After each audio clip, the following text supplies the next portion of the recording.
রাহুল অরুণোদয় বন্দ্যোপাধ্যায়ের আকস্মিক মৃত্যুতে শোকস্তব্ধ টলিউড। তার মৃত্যুর পর থেকেই ন্যায় বিচারের দাবিতে সরব হয়েছেন ইন্ডাস্ট্রির বহু শিল্পী এবং কলাকুশলী। মৌন মিছিল থেকে থানায় অভিযোগ দায়ের, একাধিক পদক্ষেপ নেওয়া হয়েছে। তবে এই সমস্ত কর্মসূচিতে দেখা যায়নি অভিনেতা রোহন ভট্টাচার্যকে, যা নিয়ে নানা প্রশ্ন উঠেছিল। অবশেষে তিনি নিজেই সেই জবাব দেন একটি ভিডিও বার্তার মাধ্যমে। তিনি জানান, বর্তমানে তিনি হাসপাতালে ভর্তি রয়েছেন এবং কিছুদিন আগে একটি দুর্ঘটনার শিকার হয়েছেন। সেই কারণে তিনি কোনো মিছিল বা অনুষ্ঠানে উপস্থিত থাকতে পারেননি।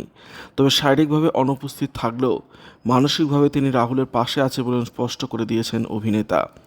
হাসপাতালের বেডে শুয়েই রোহন জানান, এখন তিনি আগের তুলনায় অনেকটাই সুস্থ। একই সঙ্গে তিনি তার অতীতের এক ভয়ঙ্কর দুর্ঘটনার কথাও তুলে ধরেন।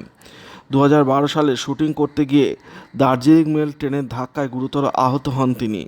সেই ঘটনার কথা বলতে গিয়ে তিনি বলেন, দুর্ঘটনার পর অনেকেই ভয় পেয়ে সেখান থেকে পালিয়ে যান, কিন্তু কিছু স্থানীয় মানুষ ও টেকনিশিয়ান তাকে উদ্ধার করে হাসপাতালে নিয়ে যায়।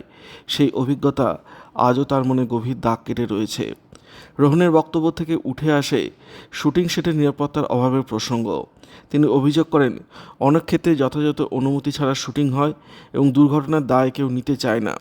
তিনি বলেন, যদি সেদিন তার কিছু হয়ে যেত তাহলে হয়তো ঘটনাকে অন্যভাবে তুলে ধরা হতো। তাঁর সেই অভিজ্ঞতা থেকেই তিনি বুঝেছেন, ইন্ডাস্ট্রিতে নিরাপত্তা নিয়ে আরও সচেতন হওয়া জরুরি এবং দায়িত্ব এড়িয়ে গেলে চলবে না। সবশেষে রোহন স্পষ্ট ভাষায় বলেন, রাহুলের মৃত্যুর ঘটনায় সবাইকে নিজেদের দায়িত্ব স্বীকার করতে হবে। শুধুমাত্র মিছিলে হাঁটা বা সহানুভূতি দেখানো যথেষ্ট নয়, বাস্তবিক পরিবর্তন আনতে হবে। তিনি আক্ষেপ করে বলেন, যারা একসময় ভিন্ন কথা বলেছিলেন তারাই এখন প্রতিবাদে সামিল হচ্ছেন। এই দ্বিচারিতা বন্ধ হওয়া প্রয়োজন বলে মনে করেন তিনি। রাহুলের জন্য ন্যায় বিচার নিশ্চিত করতে তিনি সবাইকে একসঙ্গে এগিয়ে আসার আহ্বান জানিয়েছেন।